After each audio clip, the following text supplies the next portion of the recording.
42nd amendment act 1976কে কেন mini constitution বলা হয়? দেখো, যতগুলো অ্যামেন্ডমেন্ট আমাদের দেশের যে কনস্টিটিউশন তাতে হয়েছে, তো তার মধ্যে সবচেয়ে কম্প্রিহেন্সিভ বা সবচেয়ে বিস্তারিতভাবে বা সবচেয়ে বড় যে অ্যামেন্ডমেন্টটা, সেটা হচ্ছে 1976-এর 42nd কনস্টিটিউশনাল অ্যামেন্ডমেন্ট।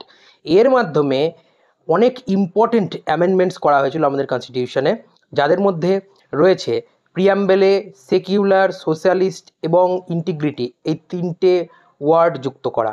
তাছাড়া রয়েছে ফান্ডামেন্টাল ডিউটিজ, এই বিষয়টা কিন্তু আমাদের অরিজিনাল কনস্টিটিউশনে ছিল না, সেটাকে এই 1976-এর 42nd কনস্টিটিউশনাল অ্যামেন্ডমেন্টের মাধ্যমে কিন্তু অ্যাড করা হলো 51A এই আর্টিকেলের আন্ডারে। আর কি হলো, আর হচ্ছে এটা বলা হলো যে ক্যাবিনেটের অ্যাডভাইস মানতে প্রেসিডেন্ট কিন্তু বাধ্য থাকবেন, ক্যাবিনেটের অ্যাডভাইস মেনে চলতে।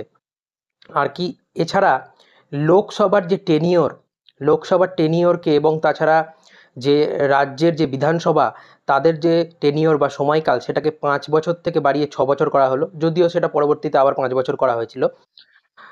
যে আবার জুডিশিয়াল রিভিউয়ের যে বিষয়টা, সেটা এখানে অ্যাবলিশ করা হয়েছিল, যদিও পরবর্তীকালে আবার এই জুডিশিয়াল রিভিউটা রিস্টোর করা হয় অন্য অ্যামেন্ডমেন্টসের মাধ্যমে।